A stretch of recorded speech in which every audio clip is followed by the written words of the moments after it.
In order to understand programmatic advertising completely, we have to understand how it started and how did it evolve to the current state it is in. And we have to understand a bit about what used to happen before programmatic advertising and what kind of problems did it solve? Why did it boom? This way you will have a complete understanding of all the terminology used in programmatic advertising, types of programmatic advertising, the tools which are commonly used in programmatic stack, as well as all the stakeholders and parties that are involved in this ecosystem. In any online advertising ecosystem, there is always at least two parties involved. One is called the advertiser and one is called the publisher. An advertiser is a company who want to advertise about their products or services. They want people to know about their products and services. So they are willing to pay to show their ads to people. An example of this would be Nike. It can be a small company like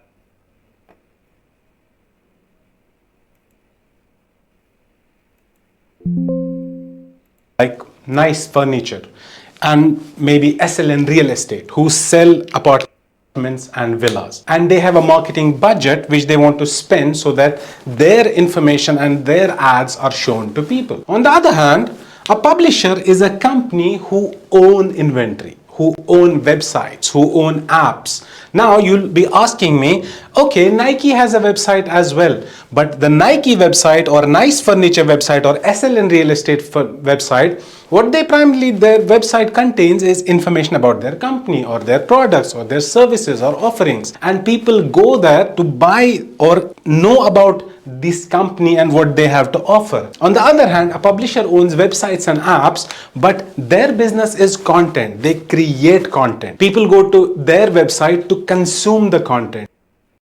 It can be a news website, it can be a game website, it can be a blog. Even Facebook has a lot of content, though it's created by people, but people don't go to Facebook to know what Facebook has to sell. They go to Facebook to consume content. They go to bbc.com to consume news. The advert publishers, they have a website or app as well, but their main business is the content they have on their website. And in their content, they have something called ad inserts or ad slots available. So for example, I go to certain blogs to know how to fix a problem in my computer. That is their content.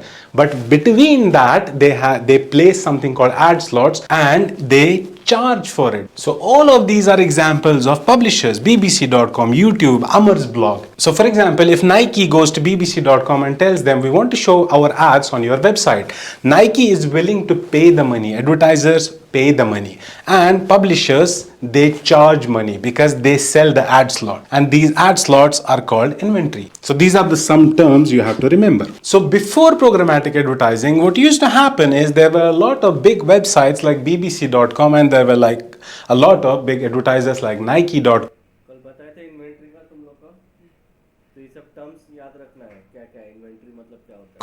who wanted to advertise on these websites. But how the transaction of this inventory used to happen is, there used to be a marketing team at Nike who would approach the sales team at bbc.com and tell them, we have a summer sale coming up. Can you advertise? Can you show our ads on your BBC website? Or what used to happen is, if Nike wouldn't approach BBC, there used to be a sales team at BBC who would go out and approach all these advertisers like Nike, Samsung or whatever and tell them, listen, we are from bbc.com, we have a lot of inventory, we have 100,000 users coming to our website or 1 million users from United States or this particular country. We know you are operational in this country. We are willing to give you inventory. Why don't you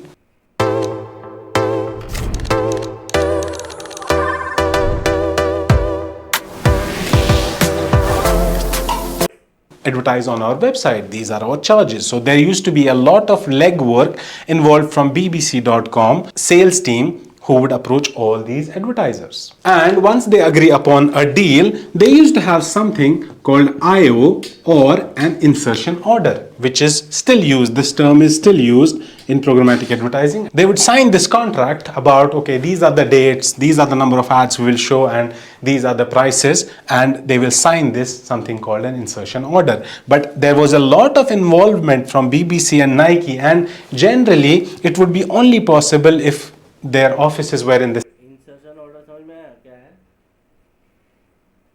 insertion order हो गया एक agreement between the advertiser and publisher कि इतना में deal हुआ है, इतने दिन के लिए ऐड चलेगा, इतना इंप्रेशन उसको दिया जाएगा, ये स्लॉट दिया जाएगा, और पूरा एग्रीमेंट जो होता है वो होता है insertion order. Same city or country, or they have a connection, they know each other, they used to call and sign physically this something called insertion order. And initially it used to be a hard sell honestly for bbc.com to find these advertisers willing to advertise on their website, because most of the people used to watch TV, they used to listen to the radio, and there was a boom of outdoor banners which big advertisers would advertise.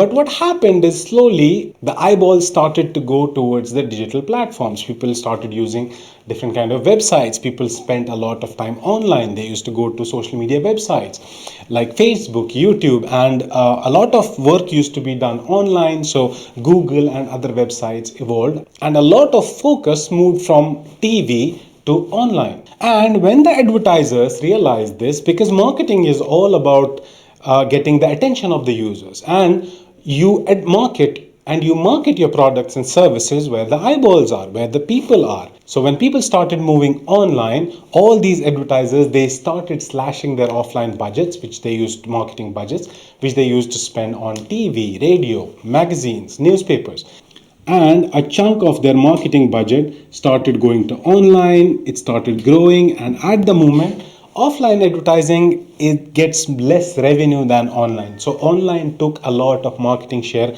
from all the companies. And when this used to happen, there were a lot of third party companies beyond advertisers and publishers, companies like Google, who kind of solved this problem. So this third party, what they did is they created online platforms where they could connect these advertisers and publishers. Now the BBC team does not need a huge sales team, or the marketing team at Nike does not need to know all the publishers so that they can give them a call and ask them, we have a campaign. And these platforms were called ad networks. Now, how they changed the game completely is because it was easy for advertiser and publishers to connect and run campaigns on their websites. And the second thing they did is the advertisers need not to know all the publishers who they want to advertise with. These third party ad networks would tell the advertisers, listen, we have 10 more publishers in our list, you can advertise on their website as well. Along with BBC, we have these three publishers which where you can run the ads. They are good, they are authenticated, they have good inventory, they have a lot of users coming to their website. Now the Nike does not have a problem with running ads on these publishers, because initially they would think, okay, we send them an insertion order, maybe they don't show the ads, they lie to us, or things like that. But ad networks acted as guarantors, and companies like Google, who these advertisers trusted, they acted as guarantors as well as an escrow, because the ad networks and companies like Google will tell the advertisers, listen, unless they show your ads on the guaranteed number of times, we are going to count that, because they had the technology to actually count if these publishers showed the ads or not. And they told Nike that we'll only pay them once they actually serve your impressions. Until then, we will not pay them. Sometimes the publishers were based in other countries. All of this was handled by these companies called ad networks like Google. So it became easy. But it became easy for the publishers as well. So there was a rise of websites. That is when the blog boom came, because everyone wanted to create blogs because it was so easy to monetize. Meaning, if you have content, if you have traffic coming to your website, it's easy to monetize. You join, you become fourth publisher, you join the ad network, and they get all the sales, they handle everything, and they kind of bring you the advertiser. Now, with the few big ad networks like Google AdSense or Yahoo, and so there ad network का concept समझ में आया? Without कल भी बताए थे हम, but आज और क्लियरली समझ में आ रहा है कि एड नेटवर्क का क्या यूजेस है, क्यों एड नेटवर्क बीच में आया. were some other companies who created these ad networks. But with platform আর অর্গানাইজড হলো, যে অনেকগুলো পাবলিশার্সকে एडवर्टाइजर कांटेक्ट করতে হলো না. ठीक है, पब्लिशर्स को भी एडवर्टाइजर को ढूंढना नहीं पड़ रहा है. पब्लिशर्स भी रिलाई कर रहे हैं एड नेटवर्क पे, एडवर्टाइजर्स भी रिलाई कर रहे हैं एड नेटवर्क पे. प्लस इनसाइट्स जो हम लोग को दिखता नहीं था, एड नेटवर्क वो दिखा रहा है क्या तुम्हारा ऐड इतना जगह दिख रहा है। क्योंकि पहले क्या होता था, ट्रस्ट करता था पब्लिशर के ऊपर कि वो मेरा ऐड दिखाएगा, दिखाएगा कि नहीं दिखा रहा है, कि कितना दिखा रहा है, उसका कोई इनसाइट्स नहीं मिलता था हमको। ইনসাইড আর প্লাস প্রবলেম কি হতো আগেও কিরকম রান করছে কিছু না, জাস্ট একটাই বলছে আমি তোমাকে পে করছি, হ্যাঁ তার থ্রু দিয়ে অ্যাড রান হবে। বাট অ্যাড নেটওয়ার্ক কি ও বললো আমি এই পুরো এটা নিচ্ছি, দায়িত্বটা নিচ্ছি যে ইনসাইটস তো দেখাবো, দেন हाँ वो एक गारंटी दिया, एक गारंटी मिला एडवर्टाइजर को कि तुमको तभी चार्ज किया जाएगा जब तुम्हारा ऐड शो होगा। শো হোগা বা ওটা কেউ কেউ ক্লিক করবে, দেন অ্যাড নেটওয়ার্ক মানে দুজনের মধ্যে একটা ফুল ট্রাস্টেড বিল্ড করে দিল অ্যাডভার্টাইজার আর পাবলিশার। अभी पब्लिशर के हिसाब से कैसे अच्छा हुआ, जैसे मैं मतलब हम लोग अगर आज एक ब्लॉग क्रिएट करते हैं, अच्छा ट्रैफिक आ रहा है मेरे ब्लॉग में, तो हमको भी तो एडवर्टाइजर चाहिए, तो हम कहाँ एडवर्टाइजर ढूंढेगा मोनेटाइज करने के लिए। तो हम भी एड नेटवर्क को ज्वाइन कर लेगा, वहाँ से मेरे साइट पे ऐड चलेगा, क्योंकि हमको पर्टिकुलरली एडवर्टाइजर ढूंढना नहीं पड़ेगा, है ना। तो पब्लिशर के हिसाब से भी अच्छा होगा, क्योंकि बहुत सारा ब्लॉगर्स होता है जो अपना साइट को मोनेटाइज करना चाहता है, ब्लॉग को मोनेटाइज करना चाहता है। तो इसीलिए बीच में ऐड नेटवर्क्स आया, जो कि दोनों के लिए ही अच्छा हुआ, एडवर्टाइजर एंड पब्लिशर के लिए। The rise in this because every year the advertising spend online would be doubled. Like initially it started with, let's say, 100 million, and then next year there were research done and they said, okay, this year this industry became a 200 million industry, 400 million industry, 800 million. And with rise in revenue, and obviously there was a drastic shift of people from offline to online, so the advertisers started spending online. There was a rise in ad networks, so every company who was involved in technology came up with their own ad network. So Yahoo came with their own ad network.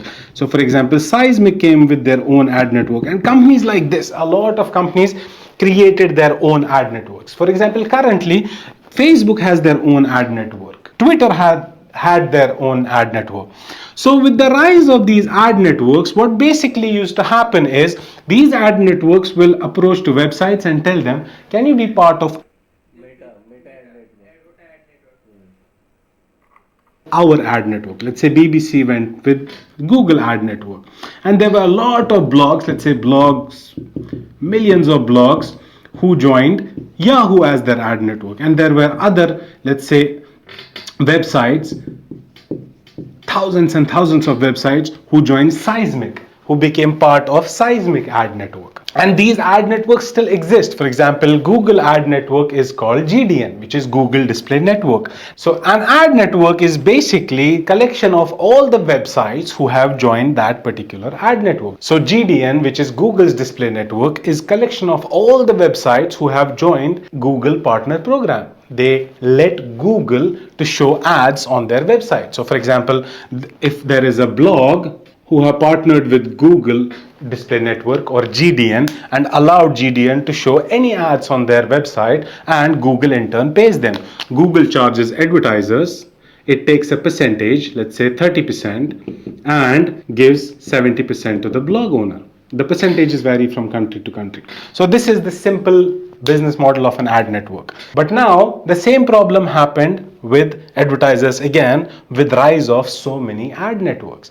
And generally all these websites, they stayed in silos. For example, if advertiser Nike wanted to run ads on this blog BBC, this website here, so they needed again to have deals with all these ad networks. So there were hundreds of ad networks, so it became a problem again for an advertiser. And that is where a new kind of platform was created by these companies, which were called ad exchanges. So now what used to happen is, what ad networks did to websites, they collected them under one banner. The same thing these new tools called ad exchanges to these ad networks. So what happened is, these ad exchanges again created by the same companies like Google, and the ad exchange by Google was called AdX before, which is short for ad exchange, but now it's called Google Ad Manager. When the doors closed last time, people went nuts. By popular demand, we are opening the doors up again to join our... They just changed the name like few years ago. Before it was called AdX, if you hear that. but they are primarily called ad exchanges. Now, what they did is these ad exchanges connected these ad networks all together so that Nike has an option to have a campaign set up on these ad exchanges and they have access to all the ad networks. But one thing to remember here is while ad networks are directly connected to these ad exchanges gave an option to publishers, big publishers like BBC.com, Wall Street Journal, that you can join our ad exchange directly. You don't have to come via an ad network. And to connect to these ad exchanges, they created special softwares called SSPs, which would connect these publishers directly to the ad exchanges. This is called SSP because it's short for supply side platform, which means these guys, publishers, have supply of inventory. They have supply of ad slots, which they want to sell on ad exchange. Ad exchange is again a software, it's a server where all the buying and selling happens. For example, if you know about trading, let's say you want to buy stocks of a company, what do? You go to a particular platform, let's say Robinhood or Charles Schwab or eToro. You go to such a platform. It's like a trading platform where all the buying and selling happens. Some people sell there, some people their stocks, and some people buy the stocks. It's like a complicated software. Similarly, ad exchange is a complicated software where all the advertisers come to buy inventory and all the publishers come to sell inventory. Now these guys are selling, they supply the ad slots and ad inventory. That's why this platform was called supply side platform. An example of a supply side platform would be Google's DFP, which is double click for publishers, or Seismic SSP. There are a lot. Even the big ones, there are dozens. Now, similarly, for the advertisers, Google said, okay, to connect to our ad exchange and take part in the inventory buying process, they gave them a platform called DSP, or which is demand side platform, because this platform is used by advertisers who have a demand of ad slots, who have a demand of inventory. They demand inventory and these guys supply. So that's why it's called DSP, or demand side platform. An example of a DSP, the most popular one is DV360. And this was called DBM before, which is short for double click bid manager.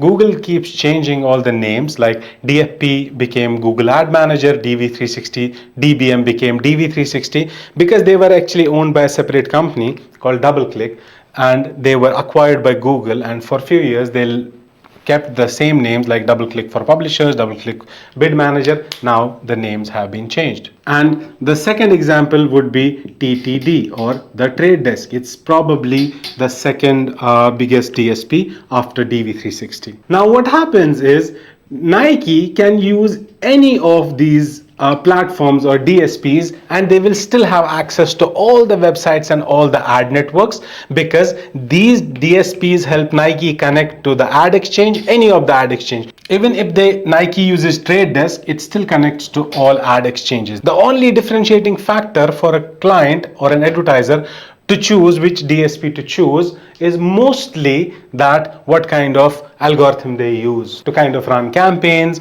and what kind of algorithm they use to optimize the campaigns, audience selection, inventory selection, and all those things for automated campaigns. Rest, they all do the same thing. So overall, the programmatic advertising ecosystem evolved in something like this. On one side, there were advertisers like Nike. On the other side, there were publishers.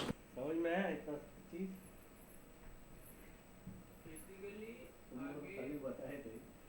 যেটা হতো মানে কোনো advertiser সে direct যখন একটা add নেটওয়ার্কের সাথে connect হতো, সেখানে পার্টিকুলার একটা পাবলিশারের সাথে তার অ্যাডটা চলতো, কিন্তু সে যখন অ্যাডস এক্সচেঞ্জের থ্রু দিয়ে অ্যাড নেটওয়ার্ক কানেক্ট করতো, মানে ওই অ্যাড নেটওয়ার্কের মধ্যে যতগুলো পাবলিশার আছে তার মধ্যে যত অ্যাড নেটওয়ার্ক আছে আর যত পাবলিশার আছে সবার অ্যাক্সেস পেয়ে যাচ্ছে এক জায়গায়, একটা জায়গায়, যেখানে তারও মানে রিচটা আরো গ্রো হবে। ऑप्शंस बढ़ गया उसको, किसी भी एड नेटवर्क का किसी भी साइट पे वो जाके अपना एड चला सकता है, इन्वेंट्री खरीद सकता है वहाँ। এটার জন্য inside DB360। which involved websites and a lot of ad networks as well. They were connected to this entity called ad exchanges, where actually all the buying and selling of inventory happens, and these advertisers started connecting to ad exchanges via DSPs, like publishers connected via SSPs. And with evolution of programmatic advertising, when we reach this stage, that is when programmatic advertising, this term, became mainstream, because now everything was automated. The publishers would automate selling their inventory, the advertisers would automate their buying the inventory through this ad exchange. Everything was done using these tools. That is when this type of ad buying and selling was called programmatic advertising, because all of this was done through programs. If somebody asks you what is programmatic advertising, it's a mode of buying and selling inventory. If you use it, if you buy using a DSP, if you sell your inventory using an SSP, that is what programmatic advertising is. The alternative for that was, before, these publishers and advertisers used to meet physically and have insertion orders. All of this was automated and was done through these programs like DSP, SSP, ad exchange. That's when this was termed as programmatic advertising, and that's when this term became mainstream. Now, with the innovation in ad tech space, there were certain companies, what they used to do is they collected data about user behavior. For example, if you go online and you are checking reviews about a particular phone, let's say iPhone 15 or Audi or any other car or any product at all, these platforms, what they did is they collected all this user behavior information and they used to sell it to advertisers. They would go to Nike. Are you looking for people who are interested in sneakers, and run your campaigns and target only these people online? Or they would go to Samsung and tell them, are you interested in people who were researching about flagship phones, who have high buying power, and they are looking to buy a phone? Now, these advertisers were obviously interested in them, because with so much inventory available with programmatic advertising and ad exchange, it was hard for them to filter who we should target our ads to or who we shouldn't. Because if they get this kind of data, then they have limited amount of people and they can spend all their marketing budget on them. And companies like Oracle created these platforms called DMPs, which is data management platforms. The point was they collected only these cookie IDs and device IDs, and they provided this to the advertisers, and the advertisers plug this to their DSPs. While they were setting up the campaign, they would buy these DMP access or seat IDs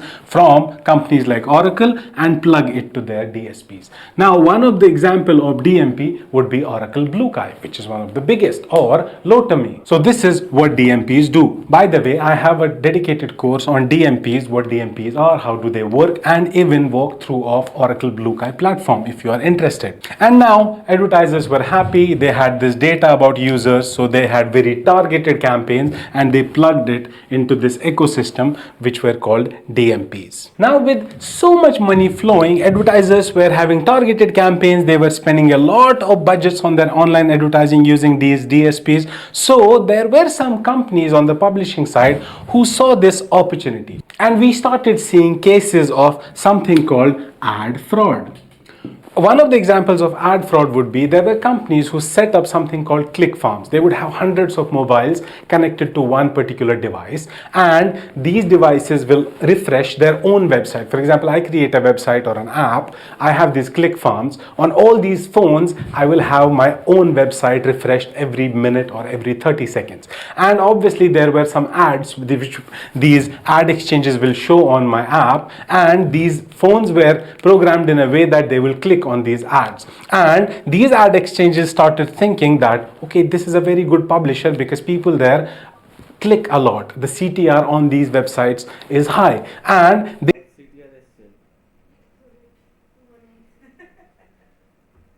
they started trafficking more ads towards these publishers, but it was actually a fraud. And when these advertisers realized that we are spending a lot of money is going towards fraud, because you cannot check, there are thousands and millions of websites created every day. So for that, there were specialized companies called verification vendors. And what they did is, these advertisers connected them to their DSPs, and while their campaigns were running on these DSPs, these companies were specialized to check that all the ads that were shown on publisher website through this DSP, they would do verification that whether it was fraud, whether it was served. For example, if they want to run the campaign in only US, they would verify that when a particular publisher served an ad on their website, it was basically in US. For example, there was a company or a website launched in, let's say, Nepal or Bangladesh or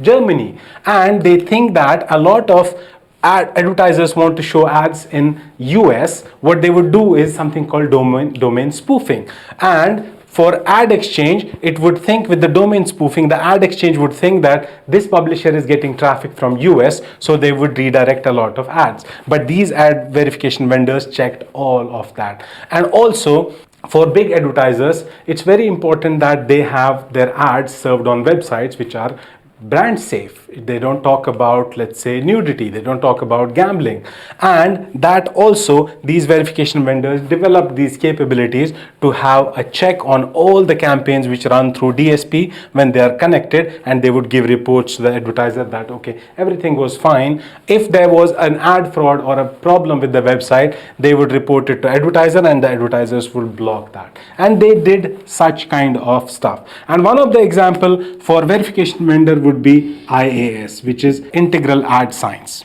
Or there were other companies like, for example, Double Verify. These are some prominent ones, but there are a lot. And now advertisers were समझ में आया ये add fraud, domain spoofing कैसे काम करता है, समझ में आ रहा है? बड़ा बड़ा साइट लोग इतना मोबाइल कनेक्ट करके झूठ क्लिक कराते हैं, एड फ्रॉड करते हैं। डोमेन स्पूफिंग हो रहा है कि हम दिखा रहे हैं कि मेरा ट्रैफिक पर्टिकुलर इस कंट्री से आ रहा है, तो इस तरह से लोग कमा भी रहे हैं फ्रॉड करके। happy for a while again, but now there was one problem. For example, iPhone as an advertiser has a campaign of iPhone 15 launch. They run hundreds of campaigns targeted to different publishers. They run hundreds of campaigns targeted to different markets in different languages. Now, with all those campaigns running in the DSPs, they didn't have much control. For example, one of the examples, there are many examples, but one of the examples would be if Apple thought that okay, there is some problem with the ad and they had to replace this ad.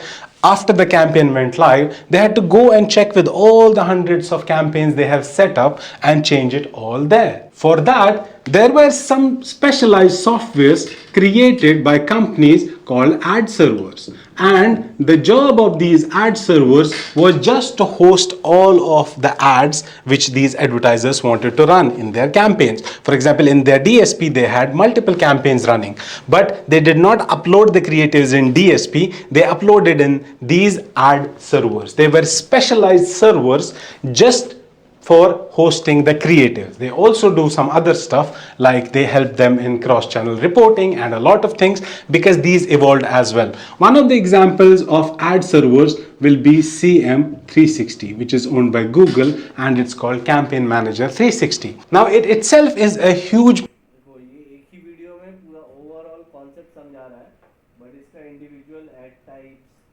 फिर verification vendor, add server, ये सब का insertion order, ये सब का अलग अलग छोटा छोटा वीडियोस भी हम लोग एक्सप्लेनेशन देखेंगे बाद में स्टेप बाय स्टेप। बट ये एक ही वीडियो में पूरा इकोसिस्टम समझा रहा है किस तरह से काम करता है प्रोग्रामेटिक एडवर्टाइजिंग।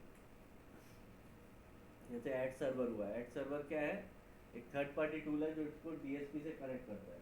मतलब मैं अपना क्रिएटिव जो ऐड हमको सर दिखाना है वो हम डायरेक्टली डीएसपी में नहीं रखा है, हम क्या किया, ऐड सर्वर में रखा है।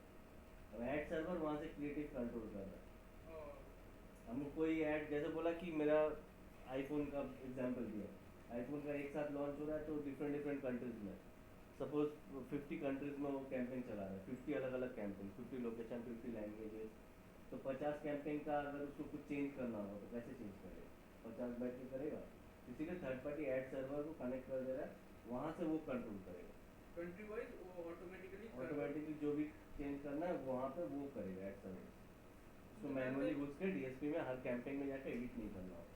হ্যাঁ, তাতে ওটা তো অটোমেটিক্যালি, কিন্তু অটোমেটিক্যালি হচ্ছে যেহেতু যে অ্যাডটা যদি কিছু বাই চান্স কান্ট্রি ওয়াইজ কিছু ফল্টি হলে তাহলে তো মানে যে অ্যাডটা এগুলো তো চেক করতেই হবে, সব কিছু তো তোমাকে অটোমেটেড হবে না, ম্যানুয়ালি চেক করতে। কিন্তু হ্যাঁ, তুমি একটা মাল্টিপল টাস্কিং যেটা হয়, একসাথে তোমাকে 50টা ক্যাম্পেইন এডিট করতে হবে, সেই জিনিসটা তোমাকে ম্যানুয়ালি করতে হবে, वो एड सर्वर के थ्रू हो जाएगा। सब कुछ ऐसा नहीं है कि कैंपेन देके छोड़ दिया, वो तो चेक करता ही रहना पड़ेगा, ऑप्टिमाइज करता ही रहना पड़ेगा। ऐड का मतलब ही यही है, नहीं तो ऐड एक्सपर्ट्स लोगों का जरूरत क्या था।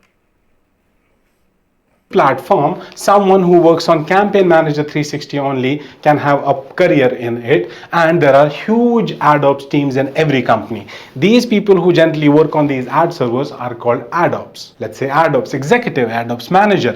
And I have a dedicated course for campaign manager 360 which is also part of the complete programmatic advertising course I was talking about. And these are the main stakeholders when it comes to programmatic ecosystem.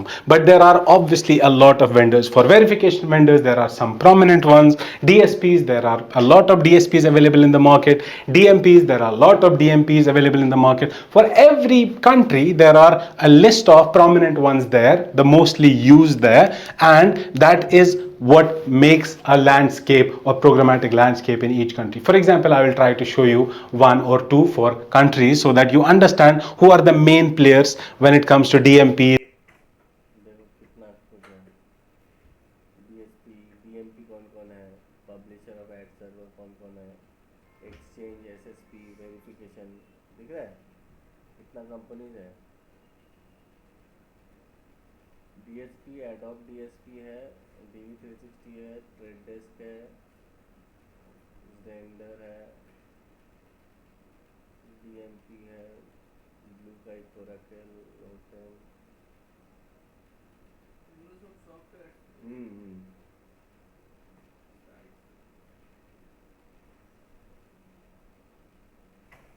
बोल रहे थे ना कल, Google ही पूरा market का जो है main hero वैसा नहीं है, बहुत सारा है।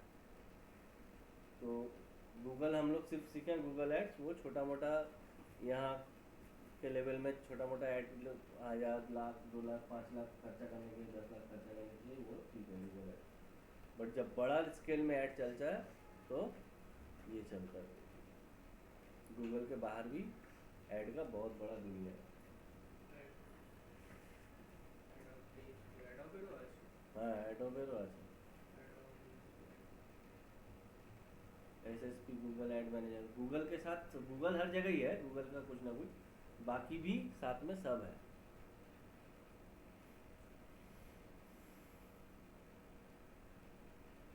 पब्लिशर, डेटा, जेंडर भी बहुत जगह है, डीएसपी भी है जेंडर, एसएसपी भी है जेंडर, पब्लिशर है। कौन सा वेरिफिकेशन? वही तो वेरिफिकेशन वेंडर जो लोग वेरीफाई करता है कि फ्रॉड हो रहा है कि नहीं, डोमेन स्पूफिंग हो रहा है कि नहीं, वो सब वेरिफिकेशन वेंडर है। कैम्स्कॉर, डीबी क्या है सब, Nelson, सिजमैक,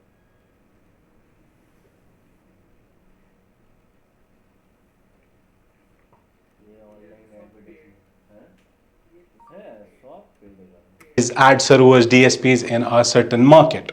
However, on the publishing side, there were certain developments as well.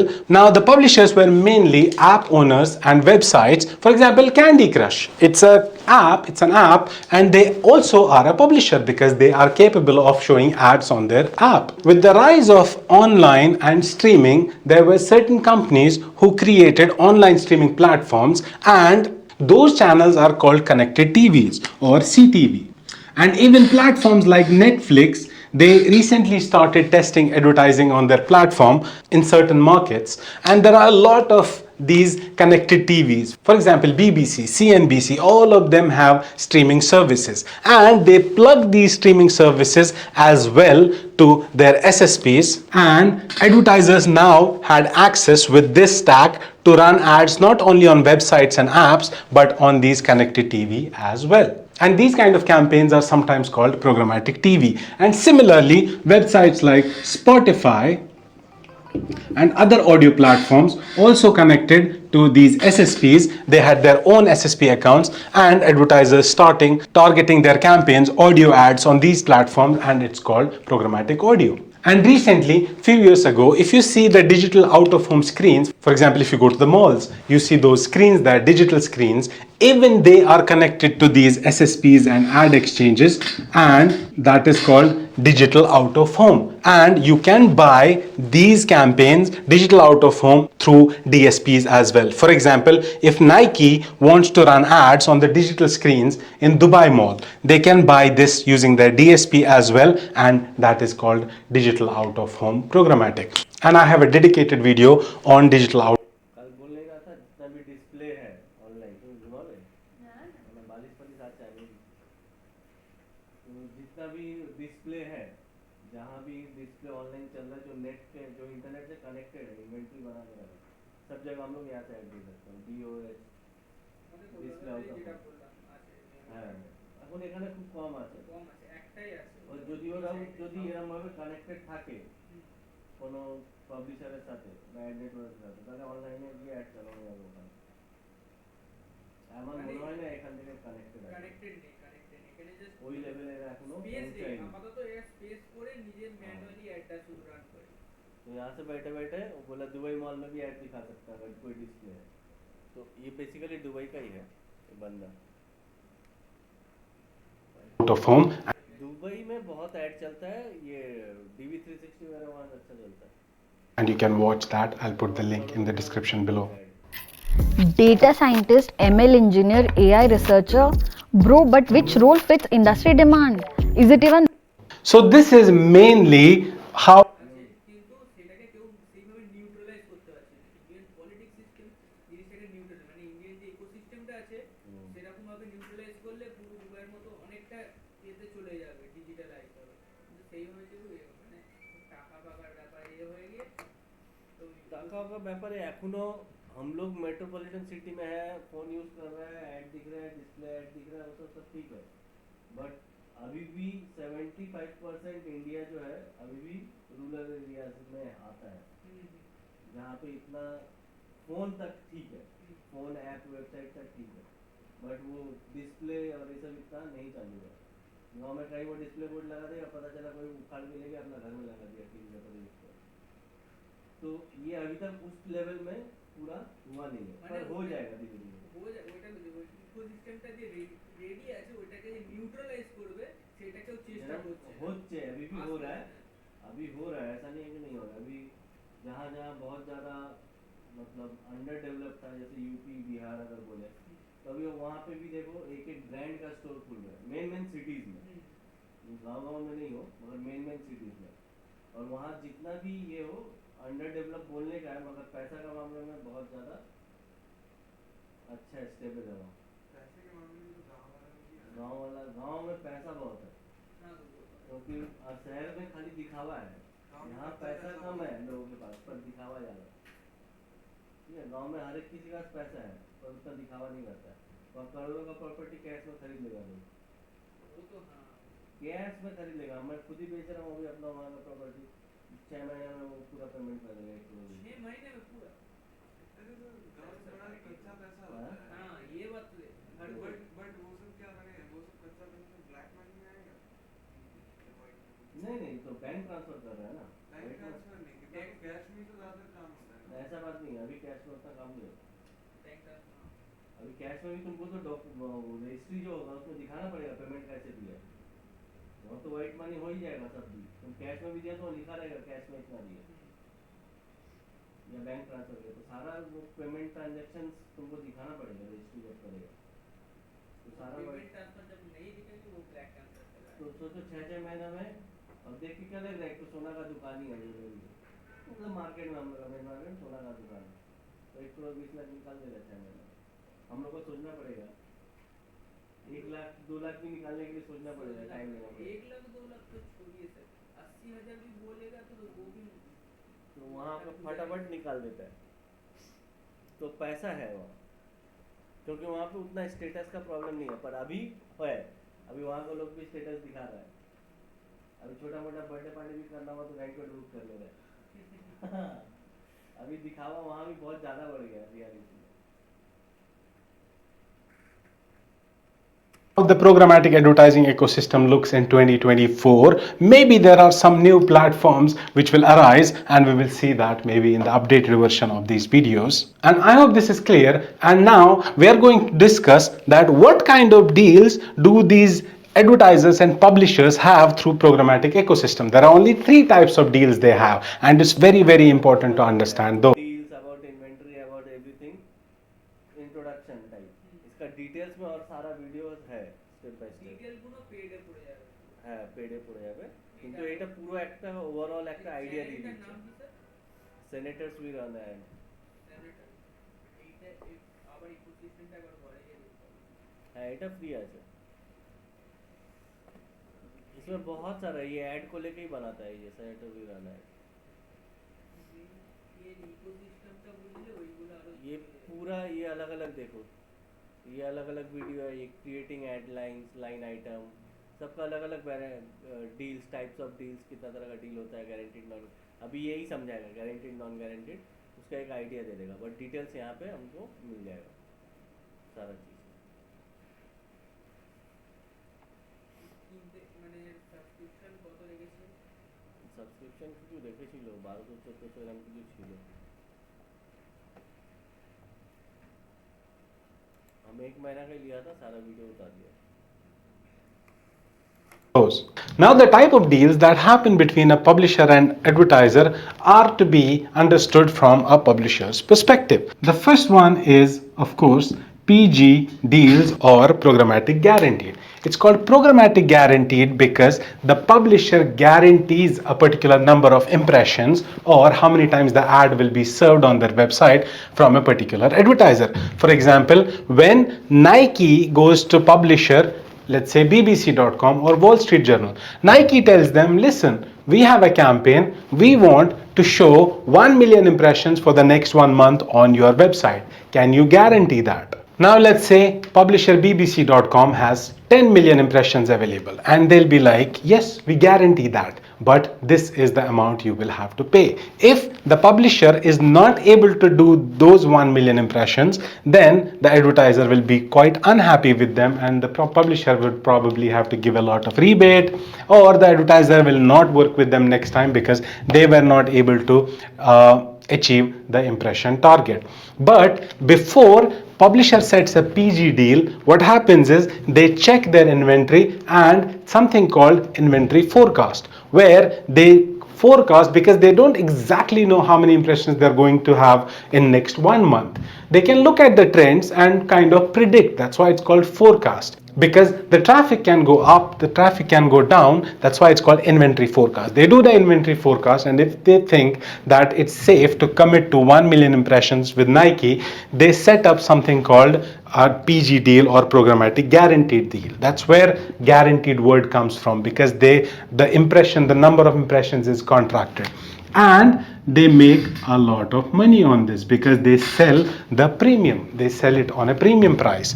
And obviously they reserve the best inventory on their website, like the home page top banner, not the bottom one. So the premium inventory, the most visible inventory, they reserve for such deals called PG deals. And that is the first type of campaign that is run using this. And if both the parties agree upon the price, the rate and everything, what happens is the advertiser will set up a campaign in their DSP and initiate a negotiation with publisher. They, using their SSP, will agree, they will negotiate to and fro only using these two platforms. And once the deal is established, the campaign flows and it starts serving. They set up the campaign in their platform, they set up inventory in their platform for this campaign, and that is what happens. This type of deal is also called one-to-one deal because there is only one advertiser, which is, for example, in this case, Nike involved in this. And this inventory or this deal was established between the publisher and only one advertiser, because this part of inventory will be only available to Nike. That's why it's called one-to-one deal. And remember that publisher makes the highest number of money from here because, for example, they will say we charge $20 for every 1,000 impressions because they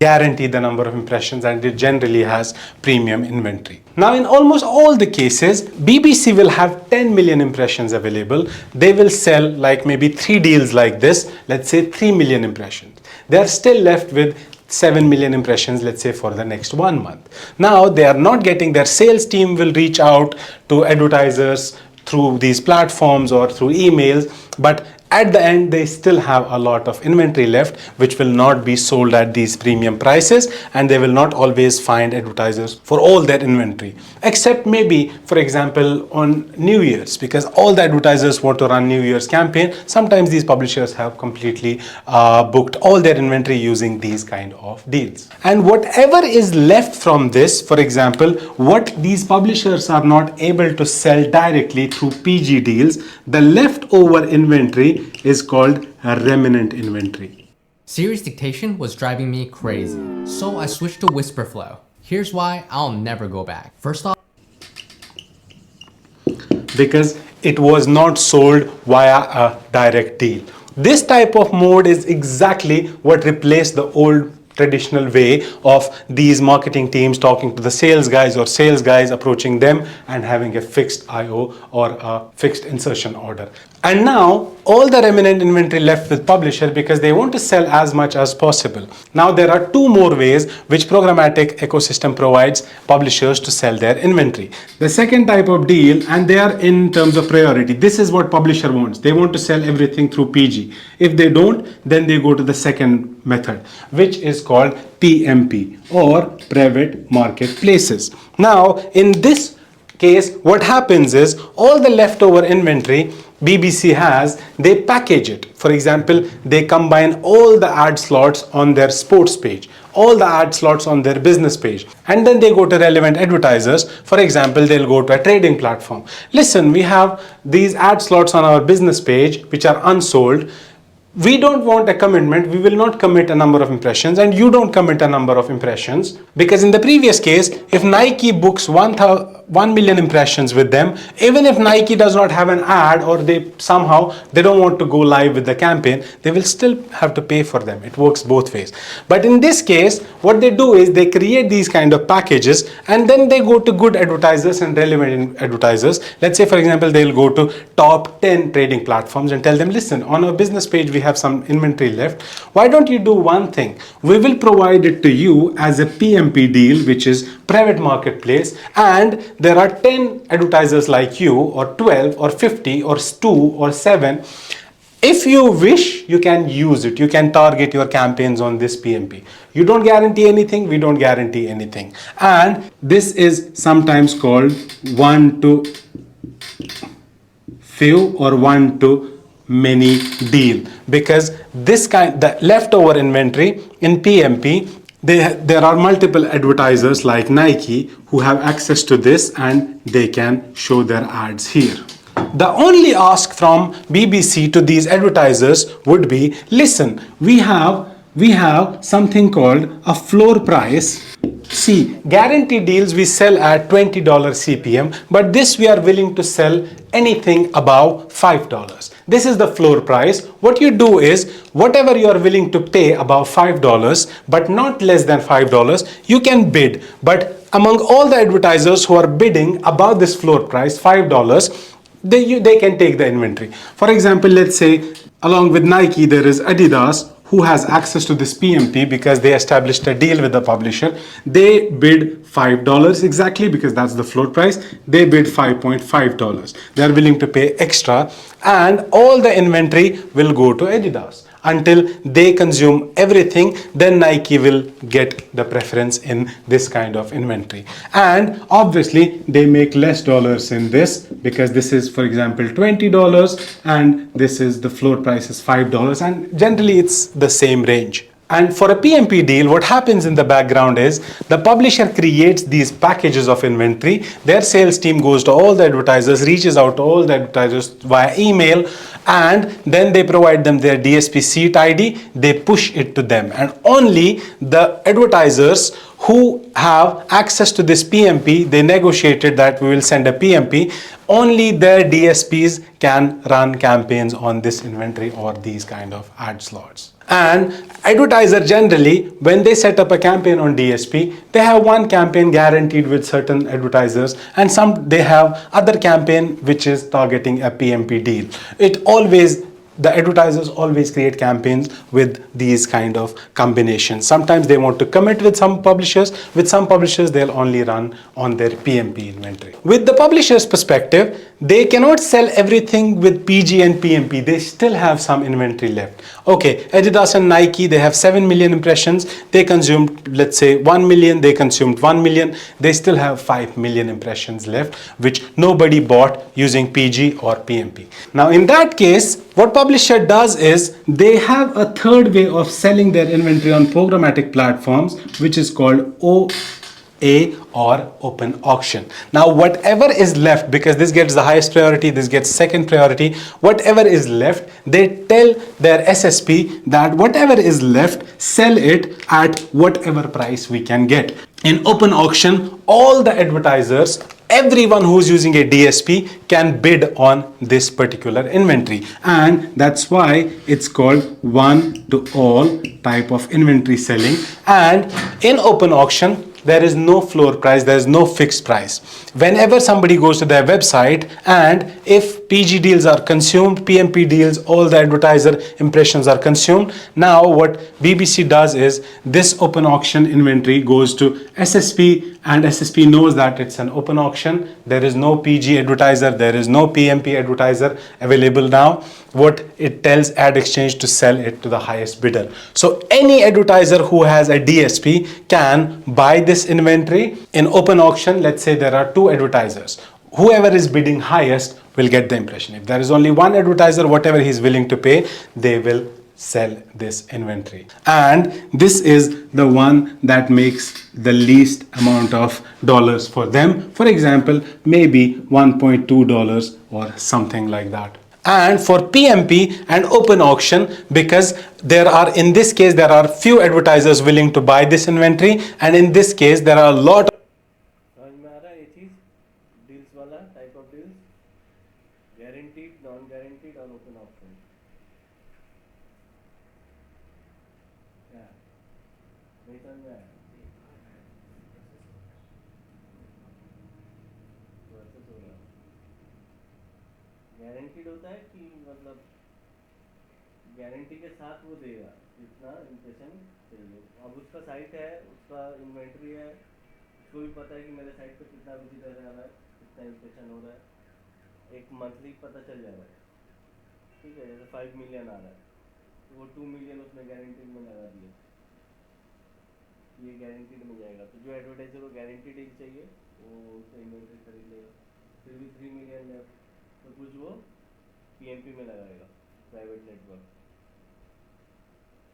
PNP और PMP, PM private market place, non guaranteed था. Non guaranteed.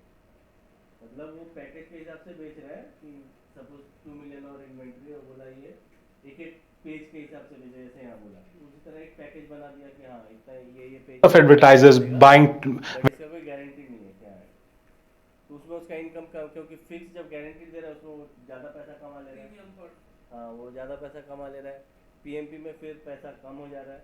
उसका जो भी बचा उसको open option में लगा दिया. ओपन ऑप्शन मतलब जैसे गूगल एड्स में हम लोग ऐड चला दे रहे हैं, जिस जिस साइट में ओपन है वहाँ पे चल रहा है, उसी तरह ओपन ऑप्शन में लगा दिया. जिसको जो चाहिए उस साइट में सेलेक्ट कर सकता है. प्लेसमेंट में कोई भी एडवर्टाइजर ओपन ऑप्शन में जाकर उस साइट को सेलेक्ट करके अपना ऐड वहाँ पे दिखा सकता है. वो हो गया ओपन ऑप्शन. तो उसमें बिड बहुत कम आता है, कैसा उस वहाँ पे अर्निंग कम है. Willing to buy this inventory, whoever bids the highest gets the impression, and it all happens in real time. And that's why these two modes are also called RTB or real time bidding. That's what real time bidding means. So that's honestly all about introduction to programmatic advertising. If you want to learn a specific platform or overall many tools, we have programmatic advertising section on our website where you can go through.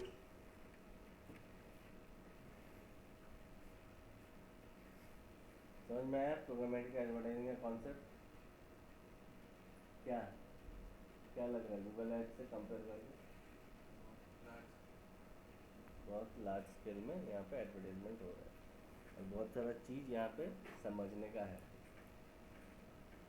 But problem ये है कि हम लोग video देख देख के समझेंगे, जो कि काफ़ी बोरिंग लगता है ना। क्योंकि ये प्रैक्टिकल DV360 हम लोग ला नहीं सकते। DV360 का यहाँ पे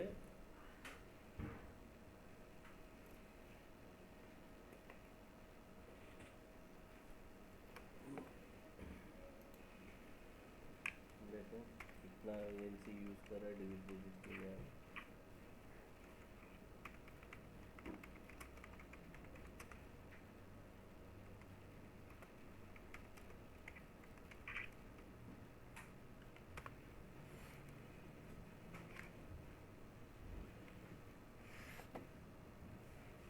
एड क्विक स्पॉन्सर्ड है, ये DV360 दे रहा है।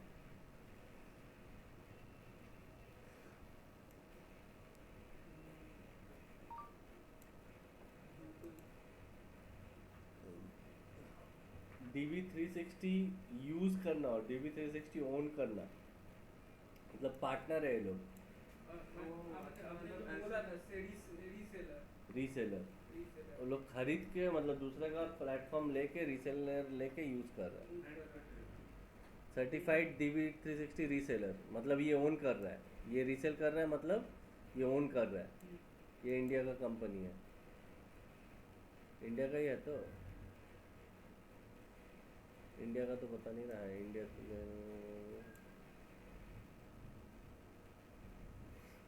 Authorised sales partner for Google marketing platform providing manage DV360 focus on DV360 and rich media offers the traffic management service. सब अलग अलग चीज़ दे रहा है।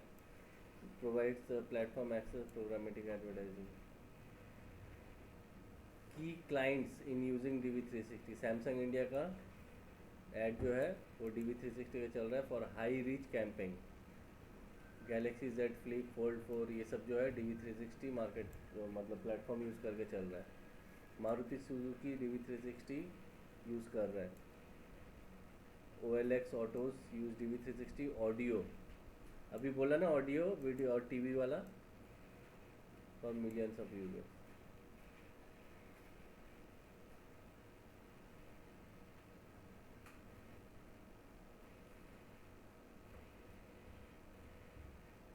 $50,000 से 1 लाख मतलब रीसेलर लेने के लिए।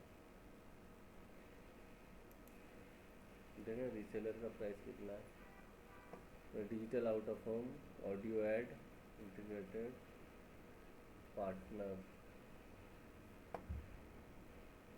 कहाँ कहाँ है ये, global India Thailand UAE US।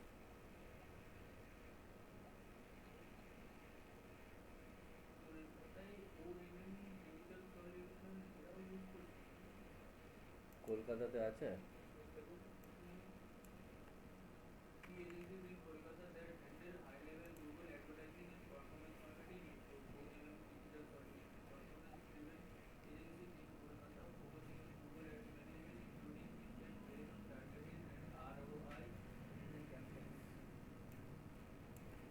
কোথায় দিয়েছে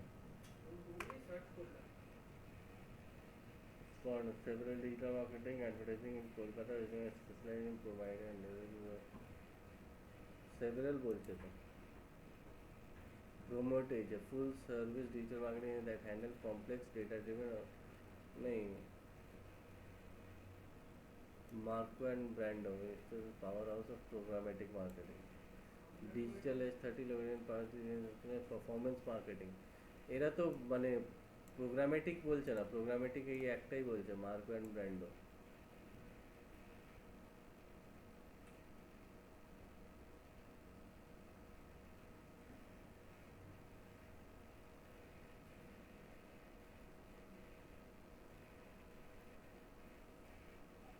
তাহলে এরা ইউজ করতে পারে কিন্তু ওই রিসেলার নিয়ে করতে পারে। হুম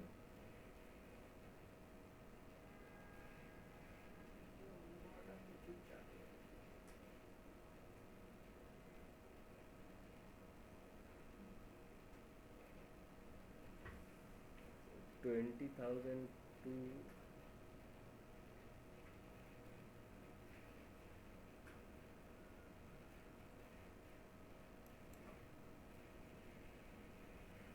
instant access to Google DV360. Check pricing.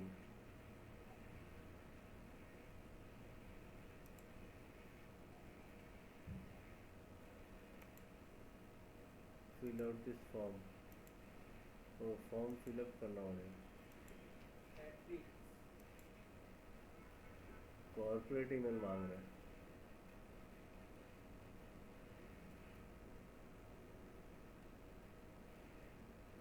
Pricing ऐसा नहीं बता रहा है.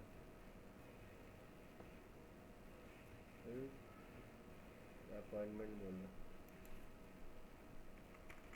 रीसेलर का प्राइसिंग क्या देखा. D360 reseller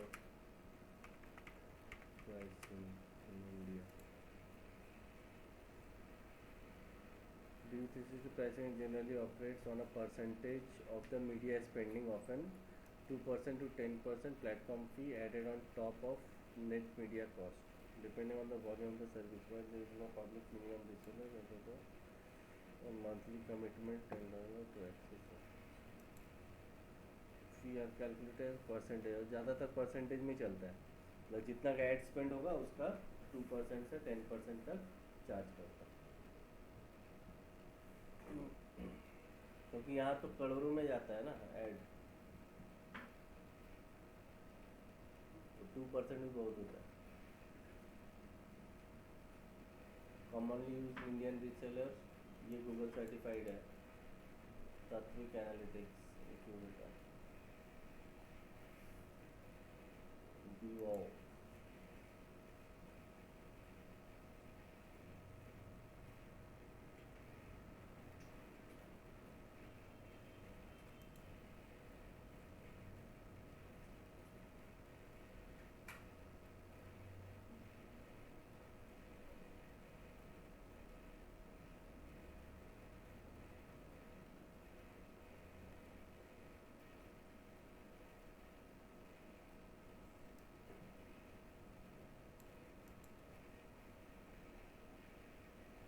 रीसेलर लेने से भी चलाना आना पड़ेगा, जो हम लोग अभी सीख रहे हैं कैसे चलाया था. नेक्स्ट वीडियो में जाए हम लोग. Create your own website with ease using Hostinger AI Website Builder. Simply describe what you need in the prompt box and let AI generate. Hello digital marketers. Today we are going to talk about 7 key differences between Google Ads and DV360. इसमें क्या difference, हम लोग तो Google ads किए हैं और अभी DV360 देख रहे हैं, तो दोनों में डिफरेंस क्या है. If you are interested to learn DV360, this is the first video of the playlist where we have put together videos where we take you through step by step how to create, optimize and report campaigns on DV360 and other options available in DV360. Before we go and jump into differences, I want you to know there's something common about the two platforms. Both of these platforms, the name was recently changed in the last 1 or 2 years. Google Ads was called AdWords before, and Display and Video 360 was called DBM before, which is short for Double-Click Bid Manager. If you do not already know, Google Ads is a platform which advertisers use to create different kind of campaigns and show ads on Google Search, other websites, apps, and YouTube, and even Gmail. However, Display and Video 360 is much more advanced option, and it's a Google product as well, which gives you a lot of control in terms of how you buy inventory, which we will discuss in the next few slides. If we talk about who is this platform intended for or ideal for? Now, Google Ads is much more for end users or professionals which have small advertising budgets. And anyone can go ahead and create a Google Ad account and start creating the campaigns. However, DV360 is intended for big companies and advertising agencies.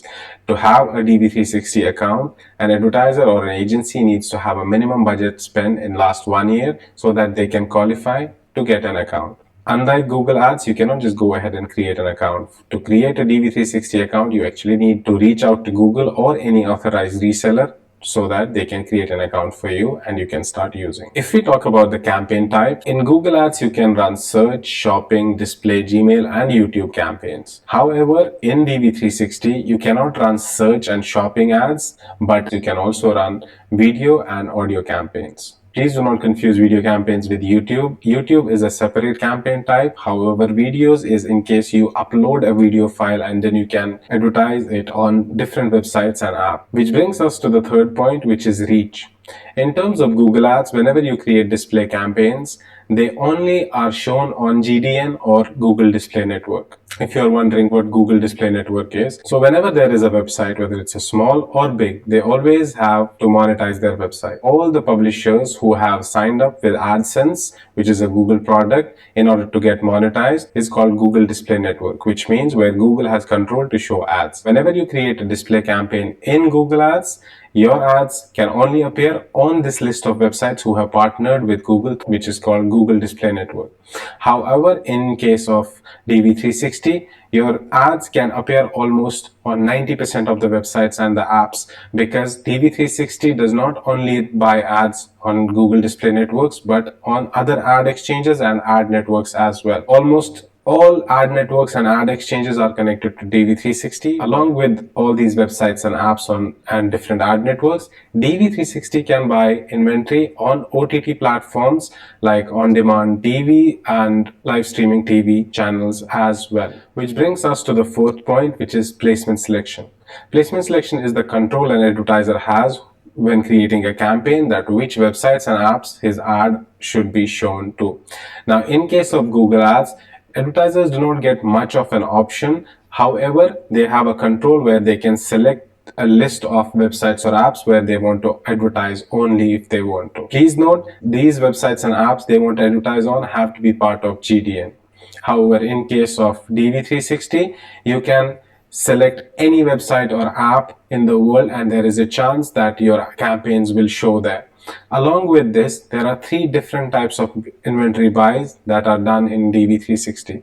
One is open auction. It's just like Google Ads, but the reach is much more wider, as we discussed in the last point. And additional to selecting a particular list of websites and apps, you can select categories of websites. For example, you can say, okay, my ad should be shown on all websites which are related to sports or news or entertainment or a particular category of your choice.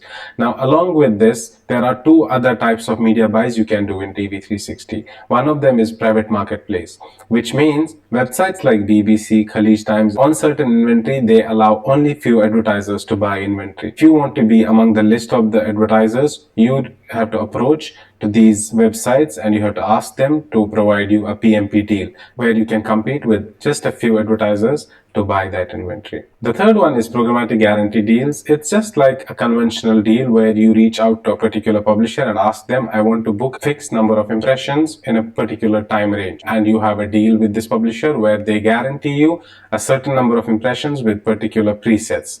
If you want to learn more about different options, how we can buy inventory in DV360 and what are the different inventory types available in programmatic advertising, we have a dedicated video for programmatic advertising for which I'll put the link below in the description. Now, if we talk about the fifth difference, which is audience targeting. Now, first thing to understand here is audience targeting is one of the most important aspects of any digital marketing campaign. In the current scenario we are in, there is millions of devices connected to the internet. So it becomes very important to understand which audiences to go after and which audiences should not be eligible to see your ads. In case of Google Ads, you have access to only Google Affinity audience and Google in-market audience. For example, if I watch a lot of football videos on YouTube, Google will flag me as affinity towards football. But if I'm looking to buy a football, I'm researching about footballs to buy and going to e-commerce websites to buy footballs, Google will flag me as in-market for footballs. Now, these two options are available in DV360 as well, but along with it,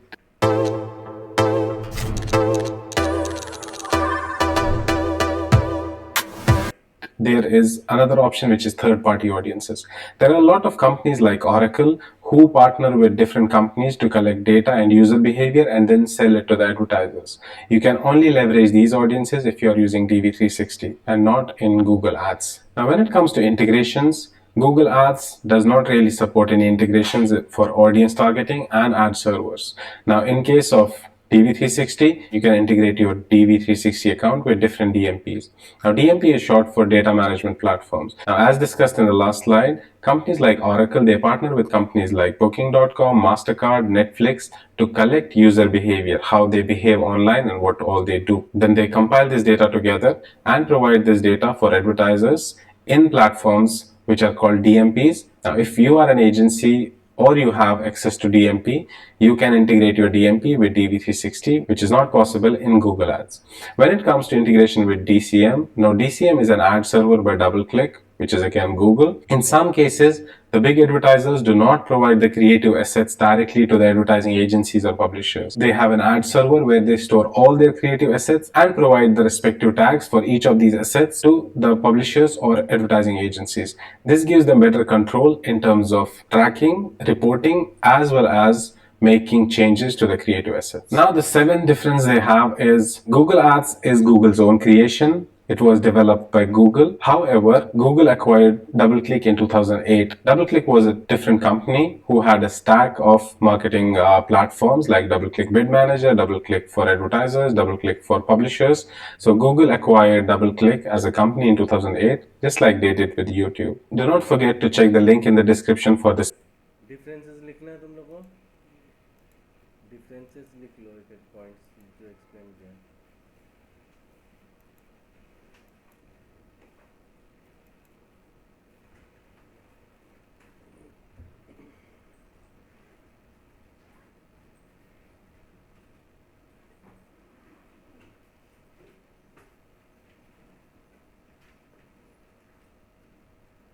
Google Ads versus DV360.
Acceptable point is ideal for a The first point first one first point ideal. দুটো জিনিস।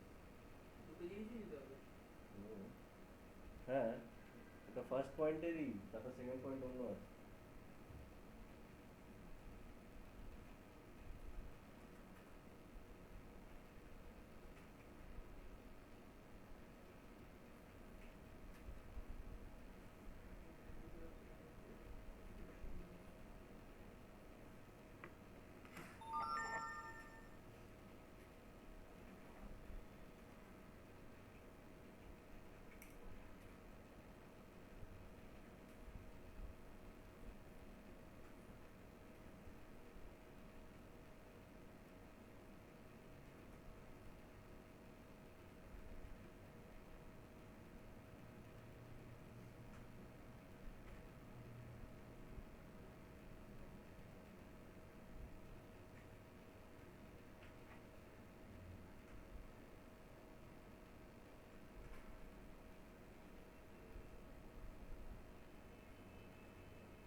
campaign type.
Search shopping work इसके लिए Gmail YouTube audio audio search shopping नहीं होता.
Reach.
advertisement selection.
Bangla जुबो साथी. Imagine conducting every part of your research only on one platform. Meet Boreum, your AI-powered websites which are related to the advertising publisher and ask entry types. And here is audience targeting is one of the most Audience targeting.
Integration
हो गया next करबो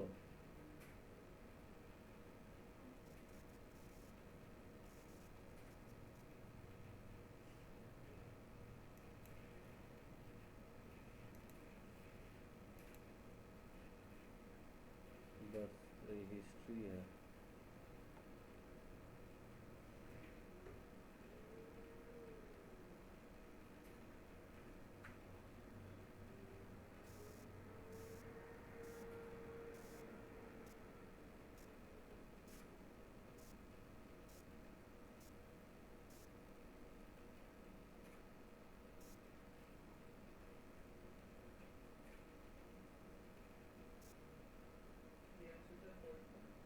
और नहीं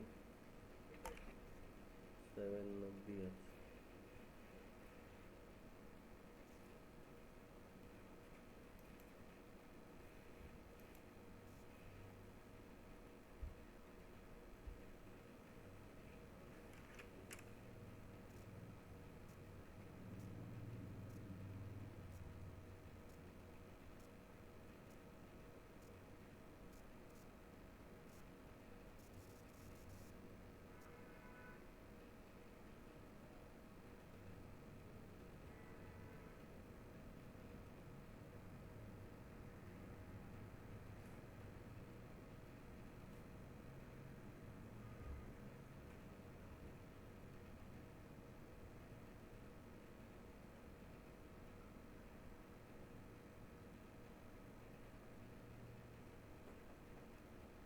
जाओ break लेके आओ थोड़ा